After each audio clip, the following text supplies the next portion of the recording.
The morning sun painted the Pacific horizon in shades of copper and gold, but Lieutenant Kenji Nakamura saw only death in those beautiful colors. His hands trembled against the control stick of his Mitsubishi A6M0 as he watched the impossible sight unfolding 3,000 feet above him. A twin-engine American fighter climbing like a rocket, its distinctive twin booms cutting through the thin air with mechanical precision that defied everything he had learned about aerial combat. "Bakemono," he whispered into his radio, the word barely audible above the drone of his Sakaya engine. "Monster."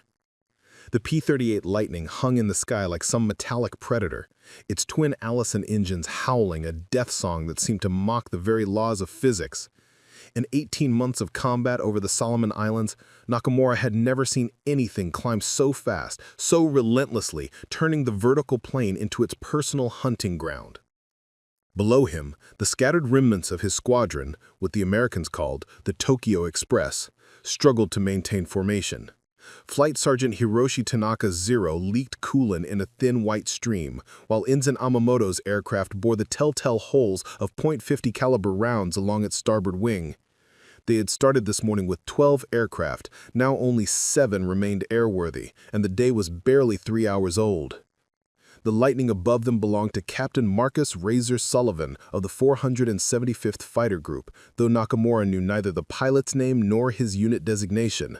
What he knew was terror, a cold, metallic taste that had become as familiar as rice and miso soup. The American pilot had appeared from nowhere, climbing out of a low-altitude attack run on their supply convoy with the casual indifference of a man taking an evening stroll. While Nakamura's Zero strained and wheezed to gain altitude, fighting for every precious foot of sky, the P-38 had simply pointed its nose upward and soared away like some mythical bird of prey. "Formation leader, this is Tanaka," crackled the voice over the radio, thick with exhaustion and something deeper, a spiritual weariness that had infected them all. "My engine temperature is climbing. I may not be able to maintain altitude much longer." Nakamura keyed his microphone, tasting the bitter irony of his response. "Hold formation, Tanaka-san. We cannot allow the Lightning to dictate the terms of engagement." But even as he spoke the words, he knew they were hollow. The P-38 had already dictated everything: the altitude, the timing, the very nature of their impending destruction. The American pilot seemed to sense their desperation. Instead of pressing his altitude advantage immediately, he held his position, circling lazily like a hawk steadying field mice. This psychological warfare was perhaps more devastating than any direct attack. Every pilot in Nakamura's squadron knew they were trapped in a three-dimensional cage, with the ocean floor as the bottom and the Lightning service ceiling as the top. The American could choose his moment, his angle, his victims. Ensign Yamamoto's voice cut through the radio static, high and thin with panic. "Formation leader, he's coming down, vector 180, diving fast." Nakamura cranked his neck around, searching the brilliant blue sky until he found the distinctive silhouette of the P-38 beginning its attack run. The Lightning's twin engines created a unique acoustic signature, not the single-note whine of the Zero's radial engine, but a complex harmony of mechanical power that seemed to announce its presence like the war drums of ancient samurai. As it dove, the sound grew deeper, more menacing, until it filled the cockpit with vibrations that Nakamura could feel in his bones. "Break formation!" he shouted into his radio. "All aircraft, evasive maneuvers!" But even as his pilots scattered like startled fish, Nakamura knew the futility of their situation. The P-38's twin-engine configuration gave it not just superior climbing ability, but devastating firepower concentrated in the nose. 4 .50 caliber machine guns and one 20mm cannon, all firing through the propeller arc without synchronization problems. Unlike the Zero's wing-mounted weapons, which required precise convergence calculations, the Lightning's guns created the concentrated cone of destruction that turned aerial gunnery from an art to a brutal science. The American pilot selected Tanaka as his primary target, probably recognizing the wounded Zero as the easiest kill. The P-38 rolled into a diving attack that showcased every advantage of American industrial might over Japanese engineering philosophy. Where the Zero had been designed for agility and range at the expense of protection, the Lightning embodied raw power and survivability. Its twin engines provided redundancy. Lose one, and the pilot could still make it home. Its heavy armament could destroy an aircraft with a short burst rather than the prolonged gunnery duels that Zero pilots had trained for. Tanaka tried to turn into the attack, a maneuver that had saved countless Japanese pilots in the early days of the war when they faced less capable opponents. The Zero's legendary turning ability had been its salvation against the heavier, less maneuverable American fighters of 1942. But this was late 1943, and the rules of aerial combat had changed with brutal finality. The Lightning pilot didn't try to turn with Tanaka. Instead, he used his speed and power to extend past the Zero's defensive turn, climb rapidly to regain his energy advantage, and set up for another attack from a different angle. It was a tactical approach that American pilots called boom and zoom, and it reduced the Zero's greatest strength, its turning ability, to irrelevance. "He's climbing again," Yamamoto's voice reported, tinged with disbelief. "How is he climbing so fast?" The question hung in the radio frequencies like an accusation against everything they had believed about air combat. Nakamura watched the Lightning gain altitude with the steady persistence of a machine designed for exactly this purpose. Each of the P-38's Allison V1710 engines produced 1,425 horsepower, giving the fighter a power-to-weight ratio that allowed it to climb at over 3,000 feet per minute under optimal conditions. The Zero's single Sakae engine, producing only 940 horsepower, could manage barely 2,500 feet per minute at best. And that was when the aircraft was new and the engine properly maintained. But the true terror of facing the P-38 wasn't just its performance. It was what that performance represented. Every Lightning that appeared over the Solomon Islands carried with it the weight of American industrial capacity, the products of factories in Burbank, California, where workers who had never heard a shot fired in anger assembled aircraft on production lines that could build fighters faster than Japan could train pilots to fly them. The twin engines that gave the P-38 its climbing ability were themselves symbols of abundance.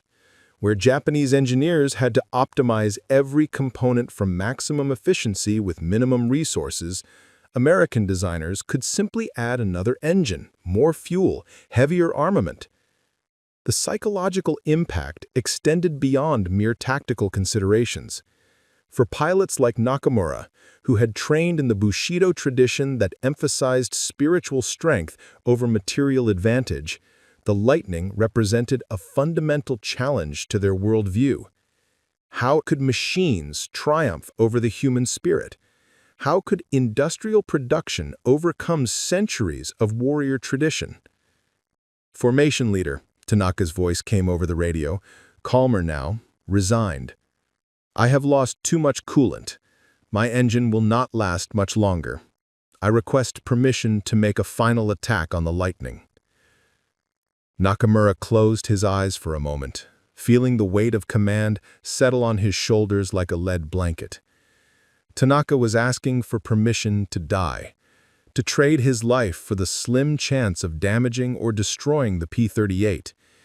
It was a decision that Japanese pilots faced with increasing frequency as the war progressed, and American technological superiority became impossible to deny.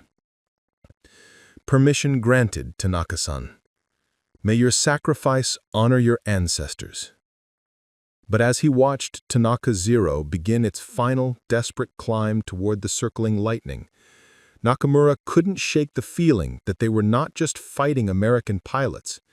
They were fighting American factories, American engineers, American petroleum refineries and aluminum smelters, and all the vast industrial machinery of a nation that could afford to put two engines on a fighter aircraft simply because it could. The Lightning pilot seemed almost casual in his response to Tanaka's attack, rolling into a shallow dive that built speed effortlessly, then pulling up into a climb that carried him well above the Zero's maximum altitude. It was a demonstration of capability that bordered on the insulting, a show of power that said, without words, that the American didn't even consider the Japanese aircraft a serious threat. From his vantage point, 2,000 feet below, Nakamura watched this aerial ballet with the fascination of a man observing his own execution. The Lightning's twin engines left contrails in the thin air, white streaks against the blue sky that seemed to write America's dominance in letters visible from miles. Soon, he knew, there would be more Lightnings, more twin-engine fighters climbing to altitudes where the Zero could not follow, carrying enough ammunition to destroy entire squadrons, and enough fuel to hunt Japanese aircraft all the way back to their home bases.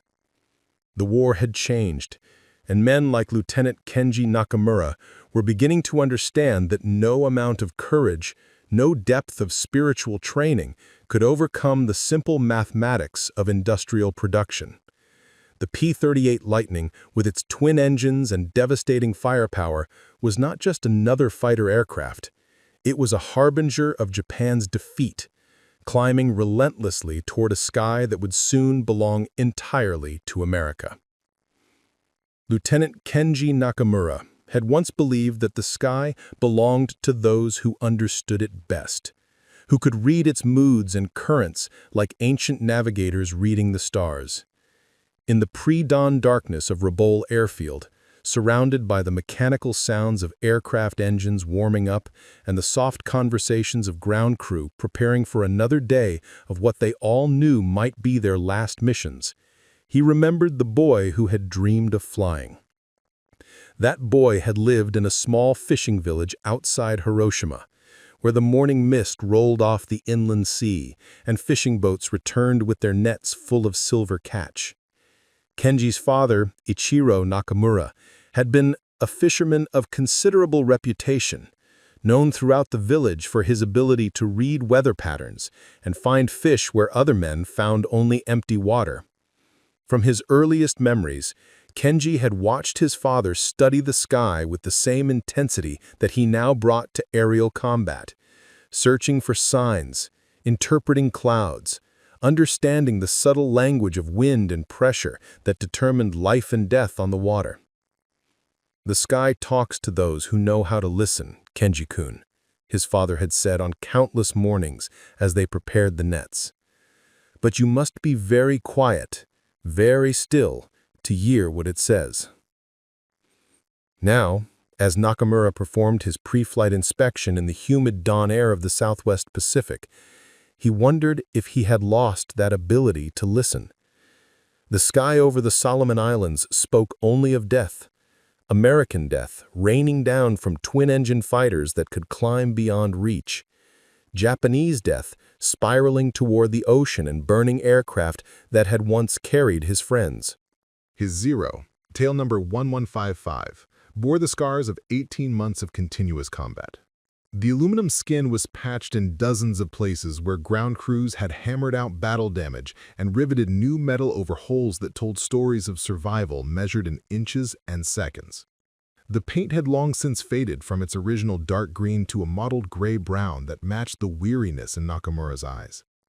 This aircraft had been his partner in more than 60 combat missions, had carried him through dogfights over Guadalcanal, bombing runs against Henderson Field, and countless patrol flights where they had hunted American ships like their ancestors had hunted whales in the deep ocean. The cockpit of the Zero was cramped, Spartanly equipped, designed with the same philosophy that governed samurai swords. Everything unnecessary had been stripped away, leaving only the essential elements for combat. No armor plating protected the pilot. No self-sealing fuel tanks prevented fires, no heavy armament provided devastating firepower. Instead, the Zero offered something that American fighters could not: a spiritual connection between pilot and machine that transcended mere mechanical operation. Nakamura had learned to feel the aircraft's moods through his hands and feet, to sense impending engine trouble in subtle changes in vibration, to read the story of each flight in the way the control surfaces responded to his touch. After so many hours together, man and machine had achieved a kind of harmony that was both beautiful and tragic. Beautiful because it represented centuries of Japanese craftsmanship and warrior tradition. Tragic because it was no longer enough to win wars. As he settled into the familiar embrace of his cockpit, Nakamura began the ritual that had kept him alive through so many missions. First, he touched the small photograph tucked into the instrument panel, his wife Michiko and their daughter Yuki, taken the previous spring in front of their home in Hiroshima. Michiko's smile was gentle and patient, the expression of a woman who had learned to live with uncertainty, who knew that each goodbye might be permanent, but who never allowed that knowledge to diminish her love. Yuki was 3 years old in the photograph, caught in mid-laugh as she chased cherry blossoms that had fallen in their small garden. "Protect them," he whispered to whatever gods might be listening in the cockpit of a Japanese fighter aircraft. "Let me live long enough to see them again."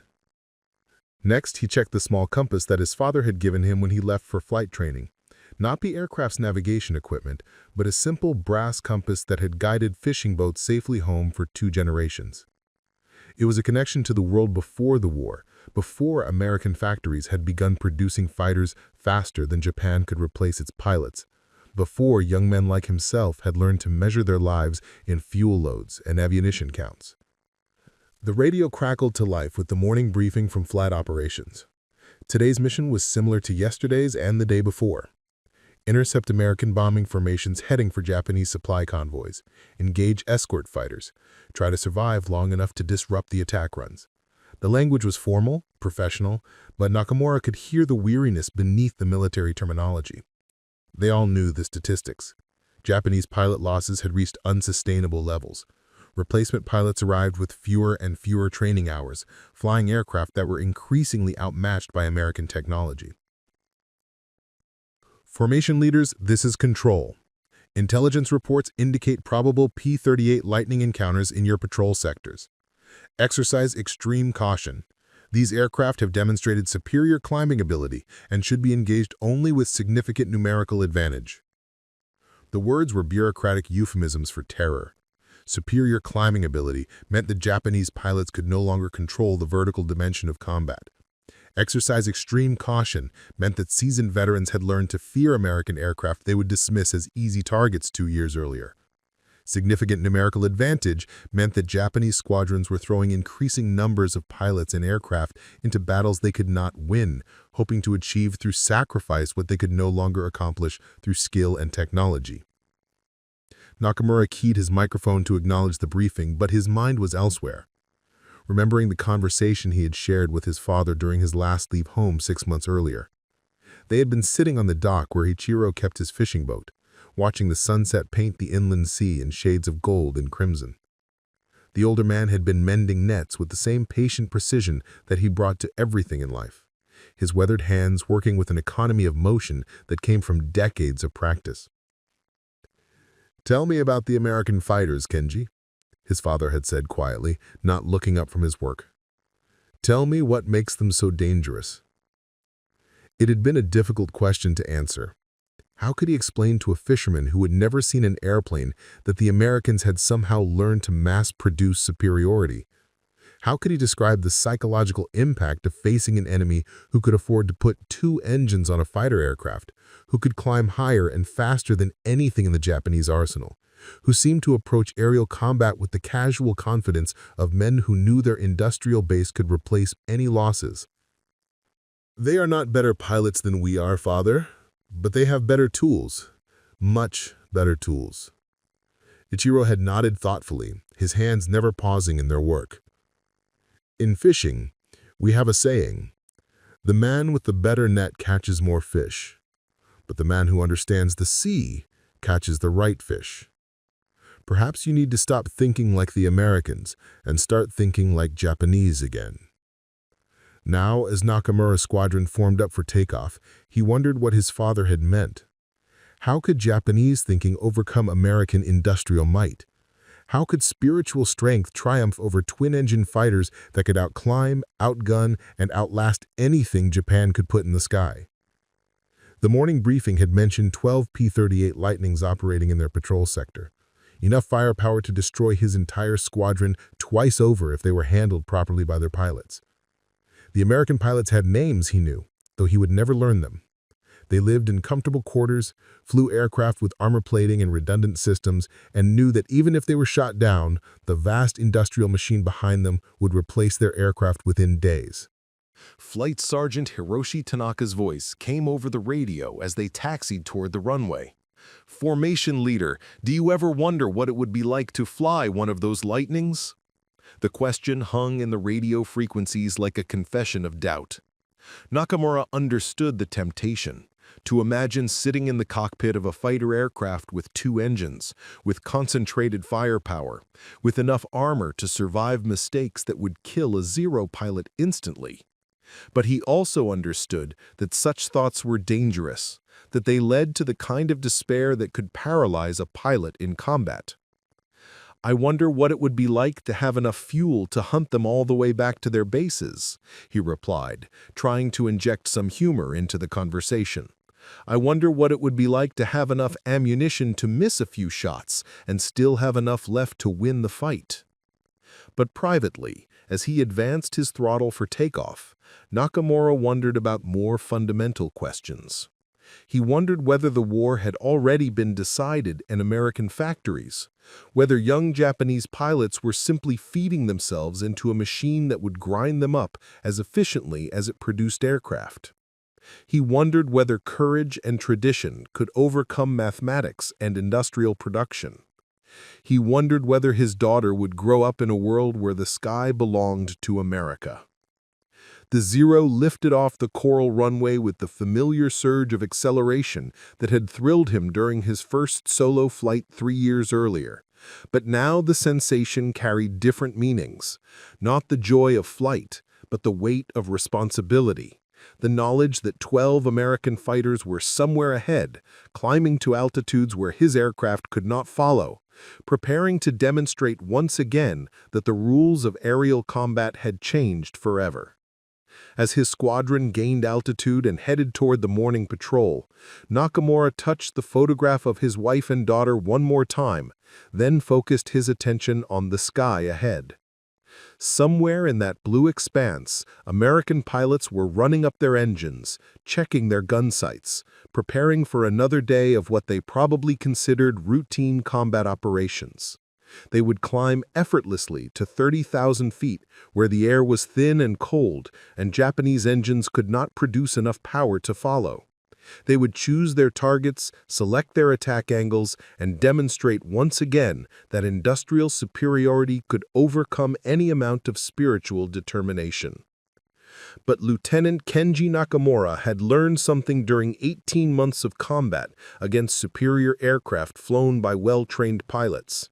He had learned that survival sometimes required abandoning everything you thought you knew about warfare, and finding new ways to fight battles you could not win through conventional means. His father's words echoed in his memory. "Stop thinking like the Americans and start thinking like Japanese again." Perhaps there was wisdom in that advice. Perhaps the answer was not to fight American aircraft on their terms, but to force them to fight on Japanese terms. The sky might speak a different language now, but for those who knew how to listen, it might still have secrets to share. The first encounter with the P-38 Lightning came at 0847 hours, exactly 13 minutes after Nakamura's formation had reached their patrol altitude. The American fighters appeared as tiny specks against the morning sun, climbing steadily from what appeared to be a low-altitude strike mission against Japanese shipping. What made Nakamura's blood run cold was not their presence. He had expected to encounter enemy aircraft, but their rate of climb. "Formation leader, this is Yamamoto." The young ensign's voice crackled over the radio, tight with disbelief. "The American fighters, they're climbing faster than we can dive." It was an impossible statement, a violation of everything Japanese pilots had been taught about aerial combat. In their training, they had learned that diving aircraft could always outrun climbing aircraft, that gravity was the one advantage that no enemy could overcome through superior engineering. But as Nakamura watched the P-38s ascending toward them with mechanical precision, he realized that American technology had somehow found a way to make even gravity negotiable. Captain Marcus Razor Sullivan, leading the lightning formation, had chosen his approach with the calculated patience of a hunter who knew his prey could not escape. Instead of rushing into combat, he used his aircraft's superior climb rate to gain altitude systematically, turning the three-dimensional battlefield into a vertical trap where Japanese fighters would be forced to fight at a disadvantage. "All aircraft maintain formation," Nakamura ordered, though he could hear the strain in his own voice. "Do not let them separate us." But even as he spoke, he knew that staying together might not matter. The P-38s climbing toward them represented more than just superior aircraft. They embodied a completely different approach to aerial warfare, where Japanese fighters had been designed for individual combat, emphasizing agility and pilot skill. The Americans had created aircraft systems that maximized the effectiveness of group tactics and concentrated firepower. Flight Sergeant Tanaka Zero developed engine trouble at the worst possible moment. A thin stream of white coolant began trailing from his aircraft, visible against the blue sky like a banner announcing vulnerability. The Sakai engine, stressed beyond its design limits by months of combat operations and inadequate maintenance, was finally beginning to fail. "Formation leader, I have coolant loss," Tanaka reported, his voice professionally calm despite the implications. "Engine temperature climbing rapidly." Nakamura felt the familiar weight of command decisions that carried life and death consequences. Tanaka could attempt to return to base immediately, but the P-38s would certainly intercept him during his vulnerable descent. He could stay with the formation, but his failing engine would make him a liability in combat and a target for enemy fighters. There were no good choices, only degrees of catastrophe. "Can you maintain altitude for 10 more minutes?" Nakamura asked. "I think so, sir, but after that—" "Understood. Stay with us as long as possible, then head for home. We'll cover your withdrawal." The P-38s had reached 28,000 feet, still climbing steadily. Nakamura's formation was struggling to maintain 24,000 feet, their engines laboring in the thin air. The Americans had gained not just altitude advantage, but the initiative. They could choose when and how to attack, could select their targets, could dictate the terms of engagement. Sullivan's voice came over the American radio frequencies, calm and professional. "Lightning leader to all flights. We have 7 bandits at Angels 24 heading 090, climbing to advantageous position. Stand by for attack instructions." Japanese radio intercept operators had learned to recognize the voices of American pilots, had begun to understand their tactical language. The Americans called altitude Angels, referred to Japanese aircraft as bandits, and coordinated their attacks with the mechanical precision of men who trusted their equipment completely. There was no emotion in their communications, no spiritual preparation for combat, just professional efficiency applied to the business of killing. The psychological warfare was as devastating as any weapon system. Every Japanese pilot in Nakamura's formation could see the contrails of the P-38s climbing above them, could calculate the mathematics of their disadvantage, could understand that they were trapped in a three-dimensional box with no escape route. The Americans could attack from above, could use gravity and superior speed to build energy for multiple attack runs, could extend away from any counterattack and climb back to safety. Ensign Yamamoto, flying his first combat mission, began to crack under the pressure. "Formation leader, request permission to attack immediately. We cannot allow them to gain more altitude." "Negative, Yamamoto. Maintain position." "But sir, if we wait much longer." "You will maintain position and follow orders." Nakamura's voice carried the authority of experience, but privately, he sympathized with the young pilot's desperation. Every second they waited allowed the P-38s to improve their tactical position, to gain more altitude, to prepare more devastating attacks. The first attack came without warning, a high-speed diving pass that showcased everything terrifying about the P-38's design.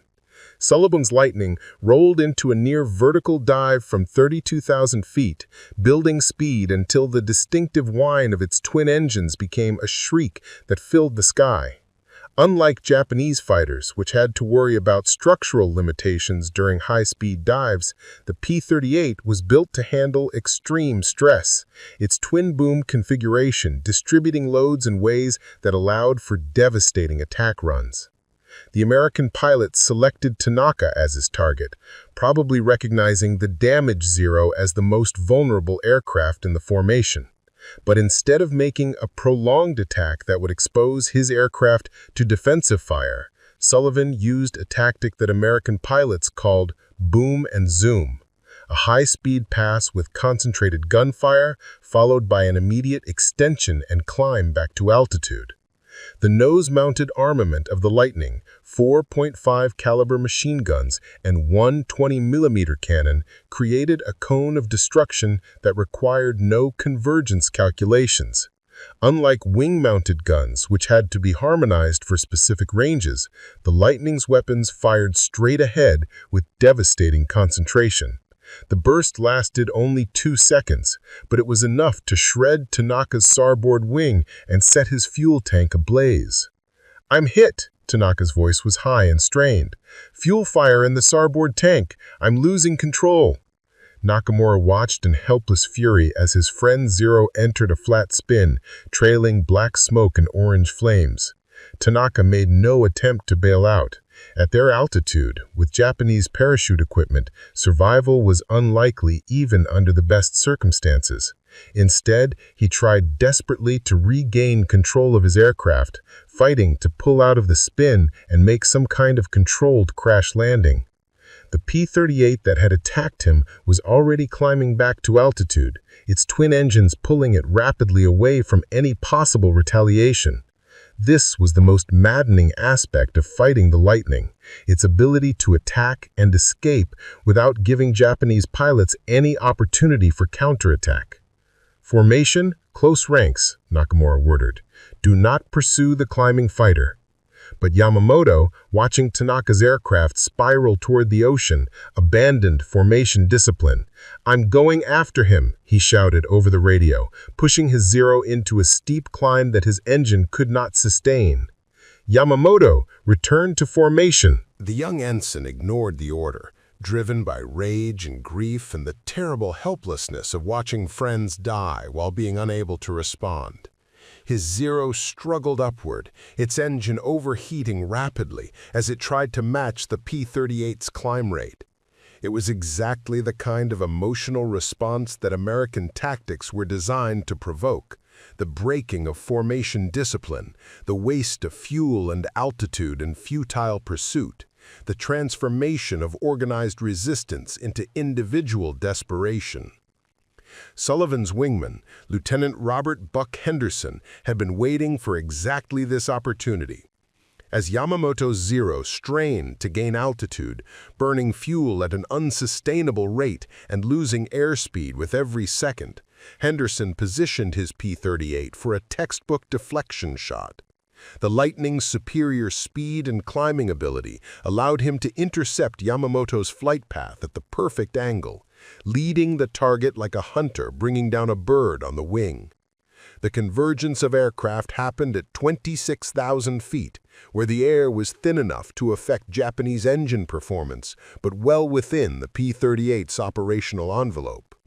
Henderson's burst was brief and precise, a 1-second spray of concentrated firepower that struck Yamamoto's Zero just behind the cockpit. The young pilot's aircraft shuddered, rolled inverted, and began its final descent toward the Pacific. In less than 3 minutes, Nakamura had lost 2 aircraft and 2 pilots. His formation strength was reduced by nearly 30%, while the American fighters had suffered no damage and expended only a fraction of their ammunition. It was a mathematical demonstration of American tactical superiority that no amount of Japanese courage could overcome. "Formation leader, we have more bandits approaching from the northwest," reported Petty Officer Sato, his voice professionally calm despite the carnage they had just witnessed. "Estimate 8 aircraft climbing rapidly." Nakamura cranked his neck around, searching the sky until he found the new threat. 8 more P-38 Lightnings were approaching from higher altitude, their distinctive silhouettes unmistakable against the morning sky. Combined with the original 4 aircraft, this gave the Americans a numerical advantage of 12-5, along with their overwhelming technological superiority. The mathematics of the situation were brutally simple. Each P-38 carried 1,500 rounds of .50 caliber ammunition and 150 rounds of 20mm cannon shells, enough firepower to destroy multiple Japanese fighters if properly aimed.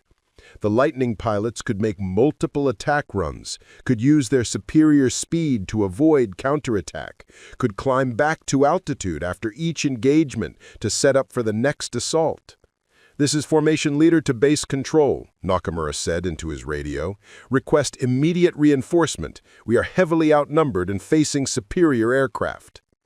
The reply came back with the hollow formality of military bureaucracy confronting impossible situations. "Formation Leader, no additional aircraft available for your sector. You're instructed to engage enemy formations and disrupt their mission profile." Disrupt their mission profile. The phrase was almost insulting in its inadequacy. How could 5 Japanese fighters disrupt 12 American fighters that could outclimb, outgun, and outmaneuver anything in the Japanese inventory? How could obsolescent aircraft flown by exhausted pilots accomplish anything against fresh enemies flying the most advanced fighter aircraft in the world? But Lieutenant Kenji Nakamura had not survived 18 months of aerial combat by accepting impossible situations. As he watched the second wave of P-38s positioning for their attack, he remembered his father's advice about thinking like a Japanese, rather than trying to fight Americans on their own terms. Perhaps there was still a way to turn American advantages into disadvantages, to use Japanese tactical knowledge against superior technology. "All aircraft, listen carefully. We cannot outclimb them, and we cannot outgun them, but we can make them fight on our terms. When they dive to attack, we do not climb to meet them. We dive toward the ocean and make them follow us down to low altitude, where their twin engines give them less advantage."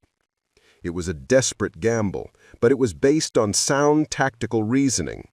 At sea level, the P-38's turbo-supercharged engines would lose some of their altitude advantage. The thicker air would reduce the performance gap between American and Japanese aircraft. And if they could somehow force the Lightnings into turning combat at low altitude, the Zero's legendary maneuverability might still count for something. "But sir," Petty Officer Sato protested, "if we dive to sea level, we lose all our altitude energy. We'll be trapped down there." "We're already trapped. At least down there we might be able to fight back," Nakamura replied grimly. The second wave of P-38s began their attack run with the same mechanical precision as the first. But this time, instead of trying to climb to meet them, Nakamura's remaining aircraft rolled inverted and dove toward the ocean. It was a tactical retreat that looked like cowardice, but was actually the beginning of something more sophisticated, an attempt to use terrain and physics to neutralize American technological superiority. The P-38 pilots, trained for high-altitude combat and confident in their aircraft's capabilities, followed the Japanese fighters down toward sea level. It was exactly what Nakamura had hoped for, but he knew that reaching low altitude was only the first part of his plan. Now came the difficult part, surviving long enough to turn the tables on aircraft that had dominated Pacific skies for months. As his airspeed built during the dive, Nakamura felt the familiar sensation of his Zero responding to his touch, the aircraft coming alive as it reached its optimal performance envelope. At sea level, in thick air, with careful energy management, he might still be able to show these American pilots that Japanese fighters had something to offer beyond suicidal courage. The ocean rushed up to meet them, dark blue water stretching to the horizon, indifferent to the aerial drama playing out thousands of feet above its surface. Soon, one way or another, that water would claim more aircraft, more pilots, more young men who had learned too late that industrial warfare consumed courage as efficiently as it consumed fuel and ammunition. At 3,000 feet above the Pacific surface, Lieutenant Kenji Nakamura's desperate gambit began to show its first signs of promise. The thick, humid air at sea level reduced the P-38 Lightning's altitude advantage while improving his Zero's turning performance. For the first time in months of combat against superior American aircraft, he felt the possibility, remote but real, of fighting on something approaching equal terms. Captain Marcus Sullivan, leading the Lightning formation, recognized the tactical trap he was flying into, but found himself committed to the engagement. His aircraft's twin engines, so dominant at high altitude, now had to work harder in the dense air near sea level. The P-38's weight, an acceptable trade-off for firepower and protection at altitude, became more significant in the turning combat that the Japanese pilot was trying to force. Lightning leader to all flights, Sullivan's voice came over the radio, calm but tinged with new respect for his opponent. Bandits have forced us down to deck level. Watch your energy management. These guys know what they're doing. It was the first time in months that an American pilot had acknowledged Japanese tactical competence, and the recognition carried weight that extended far beyond military courtesy. The P-38 pilots had grown accustomed to dominating aerial combat through superior aircraft performance, but now they faced an opponent who was using terrain and tactics to neutralize their technological advantages. Nakamura Zero responded to the thicker air like a thoroughbred horse finding firm ground after struggling through mud. The aircraft's legendary maneuverability, compromised at high altitude by thin air and overworked engines, returned with startling immediacy.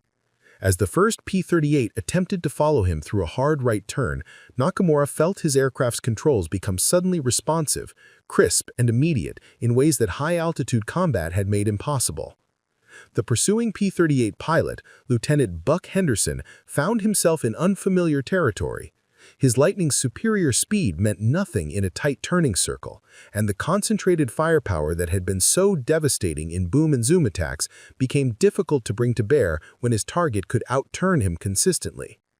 "I can't get a clean shot," Henderson reported over the radio, frustration bleeding through his professional composure. "This guy's turning inside my flight path every time I line up." Nakamura had discovered something that American tactical manuals hadn't accounted for. At sea level, the Zero's design philosophy finally made sense again. Every ounce of weight that had been sacrificed for maneuverability, every piece of armor that had been eliminated for speed, every structural reinforcement that had been deemed unnecessary for agility, suddenly justified itself in the thick air above the Pacific surface. But revelation worked both ways. As he pulled his Zero through another impossible turn, Nakamura realized that his tactical success was also revealing the fundamental weakness of his position. He could outmaneuver the P-38s in turning combat, but he couldn't climb away from them, couldn't extend when the tactical situation became unfavorable, couldn't escape the inevitable mathematics of fuel consumption and ammunition expenditure. Petty Officer Sato, flying wingman position, managed to get behind one of the trailing Lightnings during a confused melee that had all 12 aircraft scattered across 5 square miles of airspace. For 30 seconds, he had the shot that Japanese pilots had been dreaming of for months, a clear firing solution on an aircraft that couldn't escape through superior performance. The Zero's twin 20mm cannons and two 7.7mm machine guns opened fire in a sustained burst that should have been devastating. Sato was an experienced gunnery instructor, a pilot who had trained dozens of Japanese aviators in the art of aerial marksmanship. His aim was perfect, his deflection calculations precise, his trigger control textbook accurate. The shells struck the P-38's starboard engine nacelle, with visible impacts sending pieces of cowling spinning away in the slipstream. But instead of the catastrophic explosion that would have destroyed a Zero, the Lightning absorbed the damage with the stoic durability of American engineering. The starboard engine began trailing smoke and oil, but the port engine continued running smoothly, providing enough power to keep the aircraft airworthy. Lightning 4, this is Lightning Leader. Sullivan's voice cut through the radio static. Report your status. Starboard engine damaged but running rough. came the reply from the pilot Sato had just shot. "Port engine normal. I can maintain formation and continue engagement." The exchange crystallized everything that made the P-38 Lightning so terrifying to Japanese pilots. It wasn't just that American aircraft were faster or better armed, it was that they could absorb damage that would destroy a Zero and continue fighting. The twin-engine configuration that gave the Lightning its climbing ability also provided redundancy that turned potentially fatal damage into manageable inconvenience. Nakamura realized that his tactical gambit, while partially successful, had revealed the ultimate futility of his position. He could force the Americans to fight on his terms, could use superior maneuverability to avoid their attacks, could even score hits on their aircraft. But he couldn't win a battle of attrition against opponents who could absorb punishment while dealing devastating damage in return. The engagement had lasted 12 minutes, long enough for both sides to understand what they were really fighting. The Japanese pilots had demonstrated that skill and experience could still matter in aerial combat, that tactical knowledge could partially compensate for technological disadvantage. The American pilots had learned to respect their opponent's abilities while recognizing that industrial superiority would ultimately prevail. The turning point came when Nakamura made a decision that would haunt him for the rest of his life, however long that might be. Watching his remaining pilots burn through their ammunition in a desperate attempt to inflict meaningful damage on aircraft that seemed to absorb punishment like metallic sponges, he realized that conventional combat was not just futile, but suicidal. "Formation, this is leader," he said quietly into his radio. "We cannot win this engagement through normal means. We must consider alternative tactics." Every pilot in his formation understood what he meant. In the final months of 1943, as Japanese strategic position deteriorated and replacement pilots arrived with increasingly inadequate training, discussions of ramming attacks and suicide tactics had become more frequent. The mathematics were simple. A Zero sacrificed in a ramming attack could destroy a P-38 that might otherwise shoot down multiple Japanese aircraft over the course of its operational life. But Petty Officer Sato's voice cut through the radio frequency with unexpected wisdom. "Formation leader, with respect, that is exactly what they want us to do. They want us to throw away our lives and our aircraft because they can replace their losses, and we cannot replace ours." The observation struck Nakamura with the force of revelation. American tactical doctrine wasn't just about building superior aircraft. It was about creating conditions where Japanese pilots would waste their lives in desperate gestures that accomplished nothing strategic. Every ramming attack, every suicidal charge, every act of individual heroism that destroyed one Japanese pilot and one Japanese aircraft was a victory for American industrial planning. "Then what do you suggest, Sato-san?" Nakamura asked, pulling his Zero through another violent turn to avoid a P-38's firing pass. "We survive," Sato replied simply. "We learn everything we can about these aircraft and these tactics, and we take that knowledge back to our bases. Dead heroes teach nothing to the pilots who will face these same aircraft tomorrow." It was a radical concept for Japanese military culture: survival as a tactical objective, learning as a strategic weapon, retreat as a form of victory. But as Nakamura watched another P-38 absorb what should have been fatal damage and continue fighting, he began to understand that conventional approaches to honor and sacrifice had become luxuries that Japan could no longer afford. Captain Sullivan, monitoring the engagement from above, had reached similar conclusions from the American perspective. His Lightning formation had demonstrated technological superiority, but the Japanese pilots had proven more adaptable and resourceful than intelligence briefings had suggested. Instead of the quick, decisive victory that P-38 pilots had grown accustomed to, this engagement had turned into a complex tactical puzzle that required respect for enemy capabilities. "Lightning leader to all flights," Sullivan announced. "These pilots are experienced and dangerous. Do not underestimate their tactical knowledge or their aircraft's capabilities at low altitude. Maintain disciplined attacks and do not allow them to separate our formation." The acknowledgement of Japanese confidence represented a significant shift in American tactical thinking. For months, P-38 pilots had approached combat with the confidence of technological superiority, treating Japanese aircraft as obsolete threats to be eliminated through superior performance. But Nakamura's formation had forced them to recognize that experience and tactical knowledge could still influence combat outcomes even when facing superior technology. The engagement entered its final phase when both formations, low on fuel and ammunition, began the complex dance of disengagement. The Americans held altitude and energy advantages that would allow them to extend away from combat if necessary. The Japanese held maneuverability advantages that could complicate American escape routes if properly exploited. Nakamura made his final tactical decision, based on strategic rather than tactical considerations. Instead of pressing the attack while his aircraft still had advantages in turning combat, he chose to break off the engagement while his pilots could still return to base with valuable intelligence about P-38 capabilities and limitations. "All aircraft, this is Formation Leader," he announced. "We are withdrawing to base. Maintain formation discipline and watch for pursuit." It was the first time in months that a Japanese formation had voluntarily disengaged from combat with American fighters, not because they were defeated, but because their commander had chosen survival and intelligence gathering over heroic sacrifice. The decision represented a fundamental shift in Japanese tactical thinking, a recognition that individual battles were less important than the accumulated knowledge that might influence future engagements. The P-38 fighters, surprised by the Japanese withdrawal, chose not to pursue. Their aircraft had taken more battle damage than usual. Their ammunition expenditure had been higher than normal, and their fuel reserves were approaching minimum levels for safe return to base. More importantly, they had gained new respect for enemy capabilities that would influence their approach to future combat. As the two formations separated, heading for their respective bases, both sides carried lessons that would reshape aerial combat in the Pacific theater.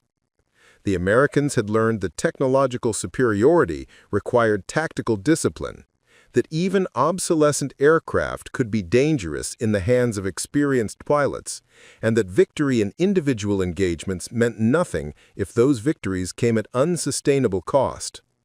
The Japanese had learned that survival and intelligence gathering might be more valuable than heroic sacrifice, that American aircraft had vulnerabilities that could be exploited through proper tactics, and that the war was becoming a contest between industrial systems rather than individual courage.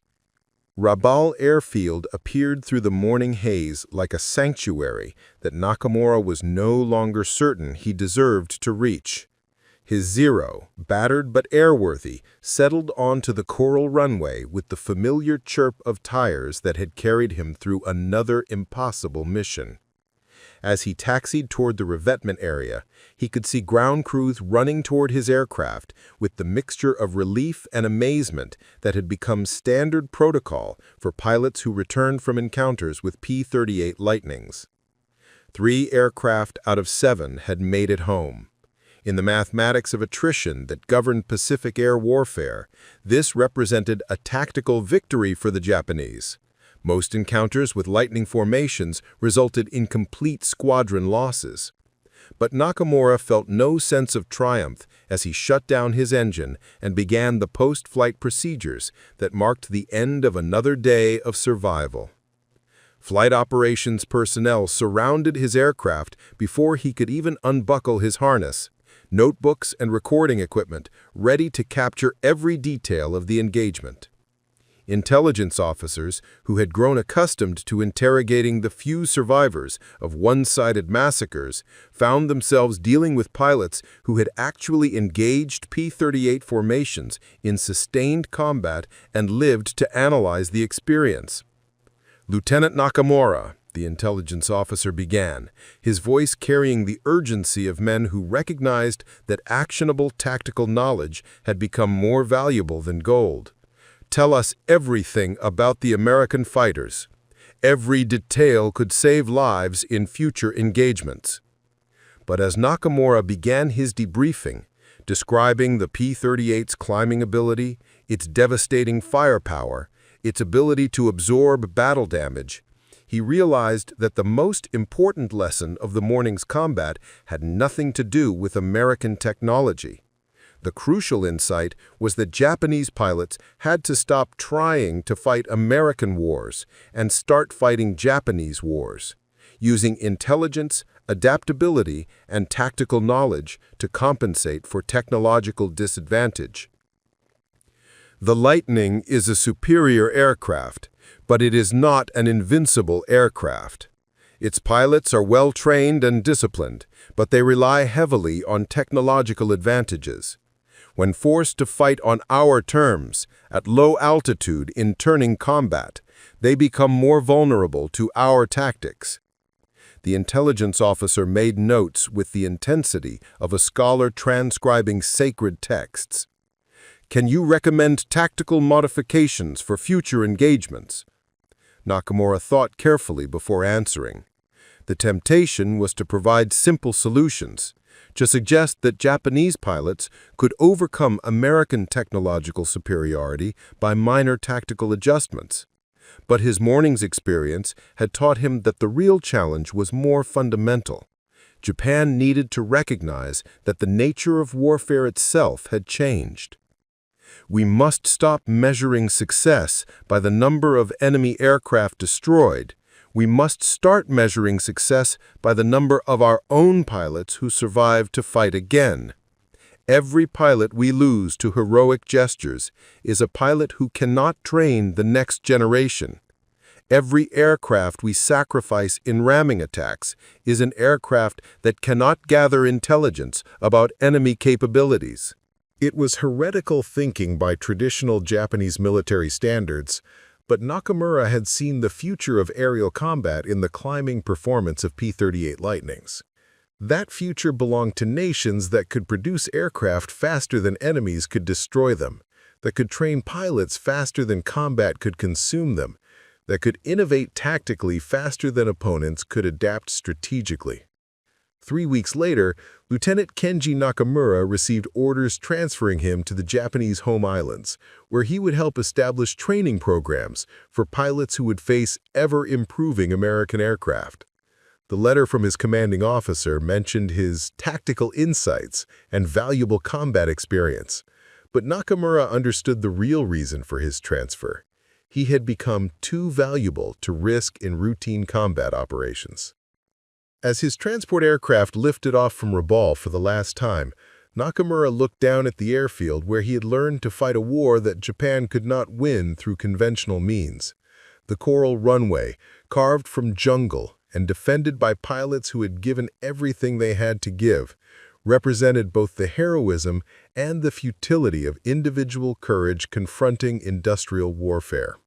6 months later, from his desk at the Kusumigara Flight Training Center, Nakamura would teach young pilots about energy management, tactical patience, and the importance of survival over sacrifice. He would explain how American fighters could be defeated through intelligence and adaptability rather than direct confrontation. He would try to pass on the lessons learned in desperate combat against aircraft that seemed to rewrite the rules of aerial warfare. But late at night, when the administrative duties were finished and the training manuals were closed, he would think about Flight Sergeant Hiroshi Tanaka and Ensign Yamamoto, about pilots who had died fighting an enemy they could not overcome through courage alone. He would remember the sound of twin engines climbing relentlessly toward altitudes where Japanese fighters could not follow. And he would understand that the war in the Pacific had become a contest between philosophies as much as between aircraft. The P-38 Lightning, with its twin engines and devastating firepower, had taught Japanese pilots that industrial warfare demanded new definitions of honor, new approaches to sacrifice, and new measures of victory. In the climbing performance of American fighters, Nakamura had seen the future of aerial aviation and had learned that survival, intelligence, and adaptation might be more valuable than all the Bushido spirit in the world. The morning sun still painted the Pacific in shades of copper and gold, But now Lieutenant Kenji Nakamura understood that beauty and terror could coexist in the same sky, that courage and mathematics followed different rules, and that sometimes the greatest act of heroism was choosing to live long enough to teach others how to fight battles they could not win through conventional means. In the end, the P-38 Lightning had given Japanese pilots more than fear. It had given them wisdom about the changing nature of warfare. And perhaps that was the most valuable lesson of all.